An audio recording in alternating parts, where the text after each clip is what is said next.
Assalamualaikum warahmatullahi wabarakatuh. Halo semuanya, kembali bersama podcast Suara Fajar. Kita belajar untuk memaknai hidup dengan lebih sederhana. Tema kali ini cukup seru ya. Kita akan berbincang di Fajar di pagi hari ini dengan tema resign dari PNS ya. Tahun 2012 saya bergabung dengan keluarga besar Kementerian Keuangan, Direktorat Jenderal Anggaran. Namun di tahun 2015 saya memutuskan untuk resign dari PNS. Banyak yang bertanya mengapa, tak sedikit yang menyayangkan keputusan saya. Dan ternyata memang tidak sederhana konsekuensi yang harus saya tanggung setelahnya. Meskipun saya katakan di sini bahwa saya bersyukur dengan keputusan saya itu, lalu apakah kemudian saya menganjurkan teman-teman untuk resign juga dari PNS? Nanti dulu. Saya membahas ini bukan untuk menjadi kompor ya, eh bukan mendorong teman-teman untuk kemudian keluar dari pekerjaannya, tapi saya membahas ini dengan tujuan semoga bisa menambah wawasan dan membantu pertimbangan teman-teman yang saat ini mungkin sedang dilema, sedang galau dengan dua pilihan, terutama yang sudah menikah ya, apakah nanti akan tetap bekerja atau resign saja dari pekerjaannya. Oke teman-teman, pembahasan tentang resign ini akan saya bagi menjadi 3 bagian ya. Yang pertama adalah alasan resign, kemudian tantangan resign, dan sharing pengalaman resign, kegiatan-kegiatan setelah resign. Oke, nah sebelumnya mungkin ada yang bertanya nih, lah kalau memang mau resign, kenapa dulu masuk PNS? Mungkin ada yang bertanya seperti itu ya. Jadi perlu diketahui bahwa ada banyak hal dalam hidup ini yang sangat dinamis, termasuk tentang bagaimana pola pandang kita atas kehidupan kita ya, yang di dalamnya termasuk pekerjaan. Nah, seperti kami, alumni perguruan tinggi kedinasan, awalnya memang ingin segera bekerja menjadi PNS ya. Apalagi PNS itu cita-cita sebagian besar orang tua kami. Dan kami juga ingin meringankan beban orang tua. Kami tidak perlu membayar uang kuliah kan. Namun ternyata sepanjang perjalanan atau dalam perjalanan kami menyadari bahwa ada konsekuensi besar yang memang harus kami ambil. Ya, sebelumnya kami sudah tanda tangan sih, sudah tahu konsekuensi ini, tapi kami baru menyadari bahwa ini bukan main-main konsekuensinya. Yaitu apa? Bahwa kami harus ikut aturan negara, termasuk masalah penempatan. Nah, awalnya memang kami tidak ada masalah, tapi kemudian berjalannya waktu, bertambahnya usia, kemudian kita bertambah wawasan, pengalaman hidup, membuat kami merasa bahwa ada hal yang pada akhirnya harus dikorbankan, ada hal yang harus mendapat prioritas. Nah, untuk itulah muncul beberapa alasan yang akan saya jabarkan dalam podcast kali ini. Oke, teman-teman, hal-hal yang saya sampaikan di sini ini tentu tidak akan mewakili seluruh keadaan teman-teman. Ini hanya sebagian kecil saja dari keadaan yang bisa saya tangkap, yang saya dapat dari hasil sharing, dari pengalaman sendiri. Jadi sebelumnya saya mohon maaf jika pasti akan terkesan sangat subjektif. Tapi semoga tetap bisa memberikan gambaran kepada teman-teman tentang topik kita kali ini. Oke, langsung aja ya. Nah, beberapa alasan seorang wanita setelah menikah dia akan resign dari pekerjaan. Dalam hal ini kita khusus membahas PNS ya, atau pekerjaan lain yang mengharuskan seorang wanita hadir pada waktu yang sama, pulang pada waktu yang sama gitu. Harus keluar rumah lah intinya. Yang pertama adalah terkait dengan masalah pengasuhan anak. Ini masalah yang sangat krusial teman-teman. Dan memang paling sering menjadikan seorang wanita itu dilema gitu, berkepanjangan dalam mengambil keputusan. Kita tahu bahwa anak adalah buah dari pernikahan kan, yang tentunya sangat dinanti oleh pasangan suami istri. Anak adalah harapan orang tua, kemudian ya untuk masa depan yang lebih baik lah di kemudian hari. Jadi anak itu adalah sebuah amanah yang besar bagi kita, yang harus kita rawat, yang harus kita didik dengan baik ya, agar kelak menjadi anak yang baik, anak yang solihah, yang kelak bisa mendoakan orang tuanya, ya kan? Nah, tentu kita sebagai orang tuanya, kita ingin dong memberikan pendidikan terbaik, ingin memegang kendali sendiri dalam mendidik anak-anak kita. Karena kalau dengan campur tangan pihak lain itu bisa jadi ada ketidakcocokan visi, cara mendidik. Apalagi kalau sampai ada pemahaman-pemahaman yang mungkin tidak sama antara kita dengan mereka yang menemani, dengan yang kita minta menemani anak kita. Seperti itu. Nah, saya yakin semua orang tua mengkhawatirkan masalah ini, memperhatikan masalah pendidikan bagi anak-anaknya. Ketika anak diasuh oleh pihak lain, tentu kendalinya itu tidak akan sebesar saat anak diasuh oleh orang tuanya kan.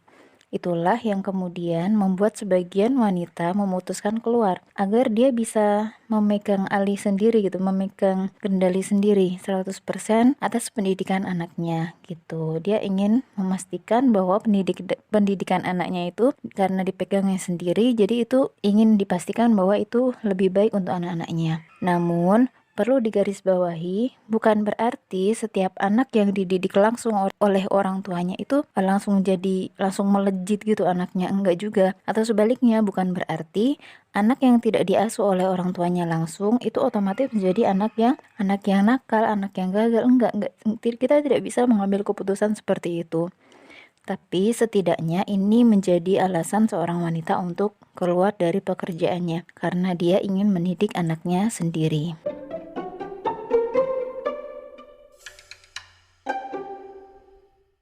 Nah, kalaupun kita setuju untuk menitipkan anak ke pengasuh misalnya selama kita ngantor, kalau saya pribadi sih, itu lebih nyaman jika sekalipun anak itu harus dijaga oleh pengasuh, ada orang tua yang ikut menemani di rumah. Maksudnya ada pihak keluarga dari kita, apakah orang tua, apakah mertua yang ikut menemani di rumah. Jadi bukan untuk mengasuh, bukan untuk ngurus keperluan si anak, enggak, tapi sekedar menemani saja ya. Sekaligus pasti akan ada nilai-nilai yang akan ditanamkan oleh orang tua kita, oleh mertua kita kepada anak kita begitu ya. Nah, tapi karena saya sendiri tinggal di Jakarta Coret ya, di pinggiran Jakarta, bersama keluarga kecil saya, sedangkan orang tua kami ada di Jawa Tengah, dan dengan pertimbangan usia juga, dengan pertimbangan kesehatan dari orang tua kami, maka tidak mungkin kami kemudian meminta mereka untuk menemani anak kami di rumah gitu. Kemudian kami juga tidak bisa, kami sudah mencoba untuk daycare juga ya. Gimana kalau menitipkan anak ke daycare? Ya bisa juga, tapi pada waktu itu memang untuk daycare di kantor itu kan harus antri segala macam ya. Kemudian yang di dekat rumah itu pernah mencoba, tapi ya ada hal-hal yang kami kurang nyaman di situ. Pernah juga kami mencoba untuk menitipkan anak kami ke seorang pengasuh di rumahnya gitu. Jadi pengasuhnya tuh nggak datang ke rumah, tapi kita naruh anak kami ke rumahnya. Tapi itu juga cuma betah beberapa hari ya, karena ada beberapa hal juga yang tidak nyaman. Ya intinya kita sudah mencoba berbagai hal lah ya, sehingga kemudian keputusan terakhirnya adalah ya udah saya keluar aja gitu. Nah teman-teman, ada juga kawan yang kemudian memutuskan resign dari PNS ya, itu karena anak-anaknya mengalami perkembangan yang perlu pantauan khusus ya, apa dari kesehatannya, fisiknya, ataupun perkembangan misal akhlaknya, kemudian kebutuhan penjagaan di pergaulannya, agamanya, butuh pengkondisian yang lebih intens, yang dalam hal ini hanya bisa dilakukan oleh orang tuanya.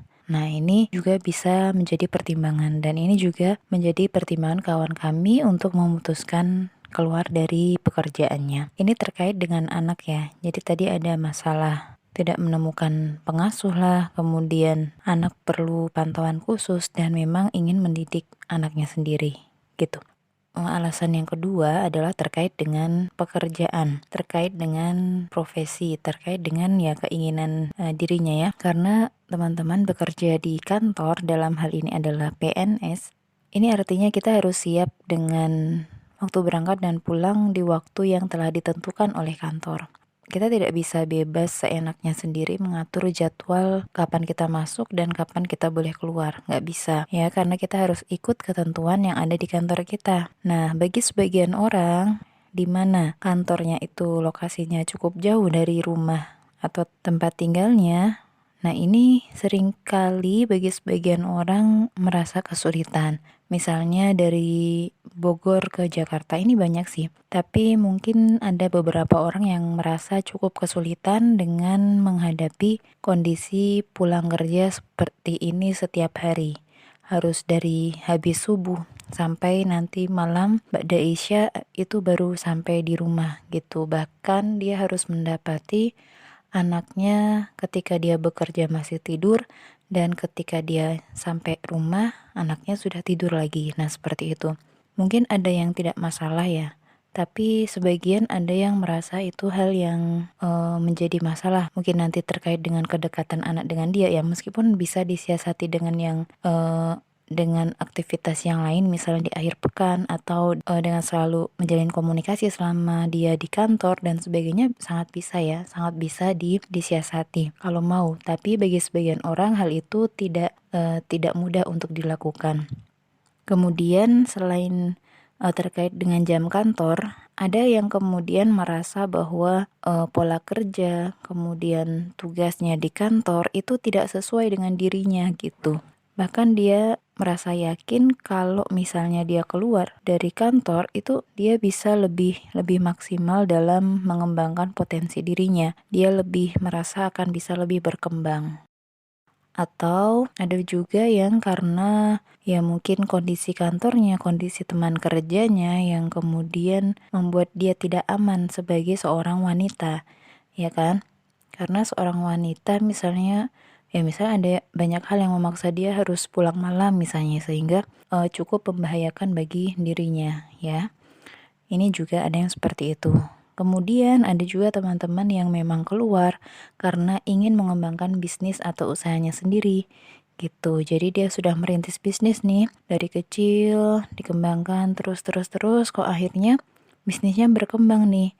Nah, rasanya kalau dia tetap menjadikan bisnis itu sebagai pekerjaan sampingan, maka bisnisnya nggak bisa maksimal nih perkembangannya, atau memang butuh satu orang yang fokus nih untuk ngurus bisnisnya supaya bisa lebih semakin berkembang lagi, maksimal lagi gitu. Maka dia memutuskan untuk keluar.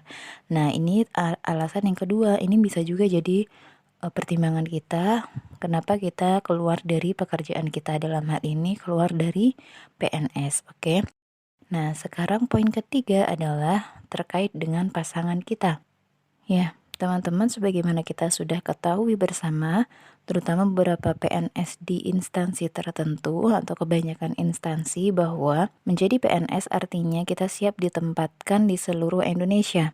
Maka dengan kondisi seperti ini, dengan konsekuensi seperti ini, potensi untuk nantinya kita menjalani long distance marriage ya, LDM, LDR itu lebih besar ketika ya memang nanti kita sudah saatnya menikah ya. Ketika kita sudah menikah, peluang untuk kalau misalnya kita menikahnya dengan sesama PNS, maka ada kemungkinan kita akan menjalani LDM ya. Mungkin istrinya di Jakarta, suaminya di Sumatera misalnya.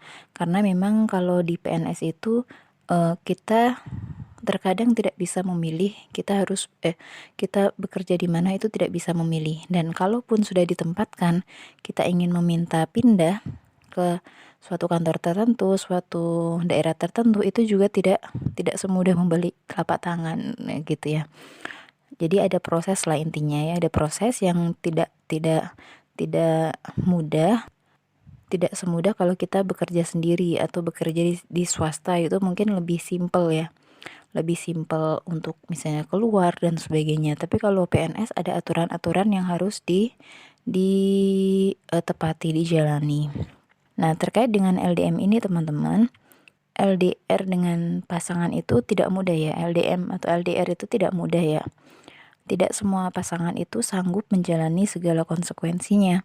Karena ya yang deket aja kadang bingung ya.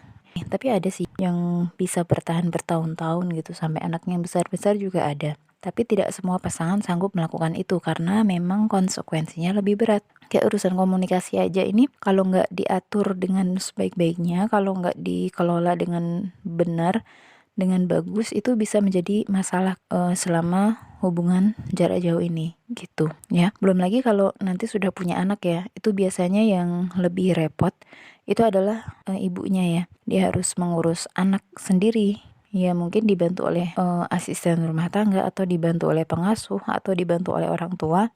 Tapi tentu si ibu selain harus memikirkan dirinya, memikirkan anaknya, dan dia juga masih harus berpikir tentang pekerjaannya di kantor gitu. Apalagi kalau kemudian rumahnya dengan kantornya itu ya jauh, jaraknya seperti tadi. Berangkat habis subuh sampai rumah habis isya. Tentu ini bukan hal yang sederhana, bukan hal yang mudah, dan lagi-lagi tidak semua pasangan bisa melalui hubungan jarak jauh dalam jangka waktu yang lama ya. Mungkin untuk sebulan 2 bulan, setahun 2 tahun mungkin sangat mungkin dilakukan, tapi untuk yang sampai bertahun-tahun ya tidak semua bisa. Maka salah satu alternatifnya ya, salah satu keluar ya, atau ya paling enggak mengajukan pindah, yaitu sih mengajukan pindah ke lokasi pasangan sehingga bisa lebih dekat gitu. Tapi kembali lagi-lagi karena kita berada di lingkup PNS, karena ada birokrasi lah, karena ada peraturan segala macam, ada kebutuhan pegawai dan lain sebagainya, maka tidak mudah untuk kita mengajukan pindah ke suatu tempat tertentu ya yang kita inginkan. Nah, kemudian belum lagi ketika misalnya LDM-nya itu cukup jauh dari Jawa ke Kalimantan misalnya, atau Jawa ke mana ya? Ke Maluku misalnya, itu kan ya cukup jauh ya, dan dia ketika mungkin mau pulang, mau mau ketemu istrinya gitu, itu butuh biaya yang tidak murah ya, harus pesawat lah, atau mungkin karena lokasinya lebih jauh lagi harus ada naik kendaraan dulu lah, atau harus naik nyebrang danau dulu, nyebrang laut dulu dan sebagainya. Nah, itu tentu tidak simpel ya, tidak mudah ya. Butuh kesabaran luar biasa untuk kemudian teman-teman yang dalam posisi seperti ini tuh menanti kedatangan suaminya, kemudian mengalokasikan dana yang bisa jadi sekali pulang itu bisa di atas 10 juta gitu kan. Nah, itu tidak semua pasangan bisa. Maka ini yang terkadang menjadi pertimbangan suatu pasangan untuk kemudian meminta salah satu keluar dari PNS sehingga mereka bisa tinggal berdua, tidak perlu mengeluarkan biaya itu, begitu. Nah, masih terkait dengan pasangan ya. Memang bisa jadi suami istri tidak berada dalam situasi yang mengharuskan mereka LDM. Tapi bisa jadi pasangannya, suaminya itu memang ingin kalau istrinya itu tinggal di rumah aja. Suaminya ingin istrinya fokus di rumah, fokus nanti mendidik anak-anak. Ingin nanti fokus untuk ngurusin rumah aja gitu, nggak usah keluar-keluar rumah. Sehingga suaminya meminta istri keluar dari pekerjaannya ya. Itu juga ada untuk masalah pasangan ya. Ya, oke, ini poin ketiga yaitu masalah pasangan. Tadi apa aja ya, kita resume ya.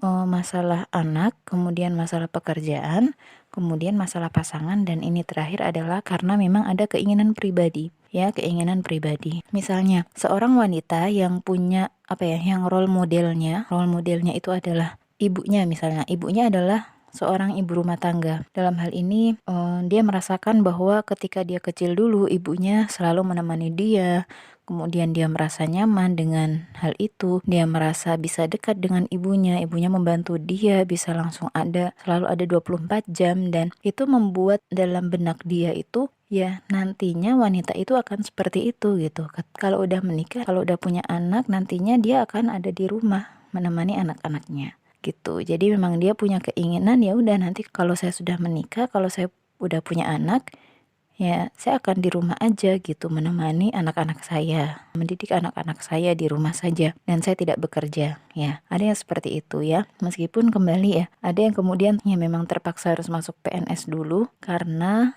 ya ikatan dinas dan sebagainya ya. Ya ada keterpaksaan di awal yang tadi saya sebutkan di awal ya. Kalau udah tahu pas sudah nikah akan menjadi ibu rumah tangga kok masuk PNS ya.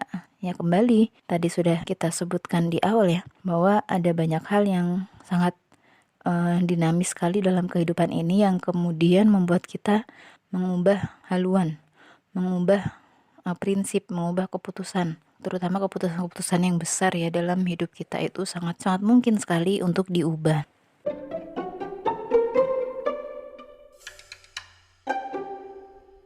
Oke, untuk keinginan pribadi ini selain seorang wanita punya role model yang ibunya seorang ibu rumah tangga sehingga membuat dia ingin juga berada di rumah. Ada sebagian wanita yang kemudian resign karena ya dia belajar sebuah ayat di dalam Al-Quran tentang wanita ya, yang bunyinya waqorna fi buyutikunna, wanita-wanita tetaplah kalian berada di rumah-rumah kalian. Ayat ini membuatnya yakin nih bahwa selama wanita tidak ada keperluan mendesak untuk keluar rumah, maka rumah adalah tempat terbaik bagi dirinya.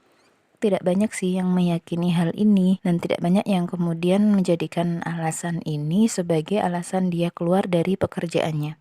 Ya, mungkin beberapa wanita menganggap bahwa ya rumah sekedar rumah. Padahal jika mau ditelaah lagi, seorang wanita kalau di rumah itu berpeluang memperoleh banyak sekali pahala. Yang paling sederhana, sholat wanita itu yang paling baik adalah sholat di rumahnya. Nah ini kan berarti pahalanya paling besar nih di rumah. Nah kalau kita seharian ada di rumah, kita mendapatkan 5 kesempatan mendapat pahala terbaik dalam sholat-sholat kita karena di rumah. Kemudian pahala baca Al-Quran kita karena kita bisa bebas di rumah baca Al-Quran berapa aja, kapan aja. Tidak perlu merasa sungkan dengan teman kerja lah, sungkan dengan atasan, sungkan dengan pekerjaan dan sebagainya. Kemudian di rumah wanita juga bebas zikir, bebas baca buku dan sebagainya ya. Dan juga berpeluang mendapatkan pahala di kegiatan-kegiatan atau aktivitas-aktivitas sederhana yang dilakukan, misalnya memasak makanan, mencuci baju, membersihkan rumah. Ya, mungkin itu adalah aktivitas-aktivitas yang memang sehari-hari banget ya. Tapi kalau kita jalani dengan niat yang benar, maksudnya kita meniatkan itu untuk memfasilitasi anggota keluarga kita dalam melaksanakan ibadahnya kepada Allah, maka tentu kita berharap bahwa itu juga menjadi hitungan pahala yang besar untuk kita. Karena kan kalau kita memudahkan orang beribadah, itu kan kita dapat pahala ibadah juga kan. Betapa besar peluang pahala yang didapat oleh seorang ibu ketika dia mau mengerjakan semuanya sendiri dan meniatkannya dengan benar. Bukan sekedar karena keterpaksaan, tapi memang diniatkan dengan benar. Belum lagi kalau urusannya dengan pendidikan anak. Ini adalah sebuah investasi yang sangat besar, bisa mengajarkan 1-2 huruf hijaiyah kepada anak bisa mengucapkan dengan benar. Kemudian seumur hidup anak itu mengucapkan huruf itu dengan baik karena kita ajarin dulu, maka itu menjadi pahala jariah yang luar biasa besar bagi kita yang mengajarkan itu kepada anak-anak kita ya. Itu baru 1 huruf ya. Belum kita mengajari sholat ke anak kita, belum kita mengajarkan akhlak ke anak kita, belum kita mengajarkan adab, kemudian mengajari anak ibadah-ibadah yang lain, pemahaman-pemahaman yang lain, meluruskan akidah-akidah anak dan sebagainya. Itu Masya Allah peluang pahalanya sangat besar ya, sangat besar sekali. Nah begitu, makanya ada yang kemudian para wanita yang ingin mengejar pahala di atas lalu memutuskan untuk oke, saya keluar dari PNS, tentu dengan segala macam resiko yang saya yakin orang yang keluar itu tahu resiko-resiko konsekuensi apa yang harus dijalani dia berikutnya. Demikian teman-teman ya, beberapa alasan yang bisa saya jabarkan. 4 ya, jadi masalah pengasuhan anak, masalah pekerjaannya itu sendiri, kemudian masalah pasangan, dan yang keempat adalah masalah pribadi ya, keinginan pribadi untuk kemudian resign dari pekerjaan, terutama dalam hal ini kita bahas adalah resign dari PNS. Oke, kira-kira dari beberapa alasan yang saya jabarkan itu, ada nggak alasan yang makin menguatkan teman-teman untuk, oh ya oke baik saya harus resign dari PNS? Ada? Kalau ada silakan dibagikan pengalaman kalian ya.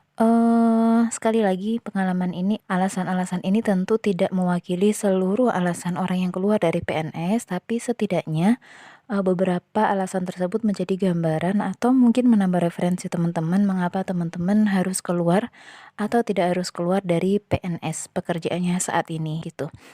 Oke, episode berikutnya saya akan membahas tentang tantangan apa saja sih yang harus dihadapi seorang wanita ketika keinginan resign ini sudah terbersit dalam hatinya, dan apa saja yang harus dipersiapkan jika dia mau keluar dari pekerjaannya. Sekian dulu, kita bertemu lagi pada episode berikutnya. Wassalamualaikum warahmatullahi wabarakatuh.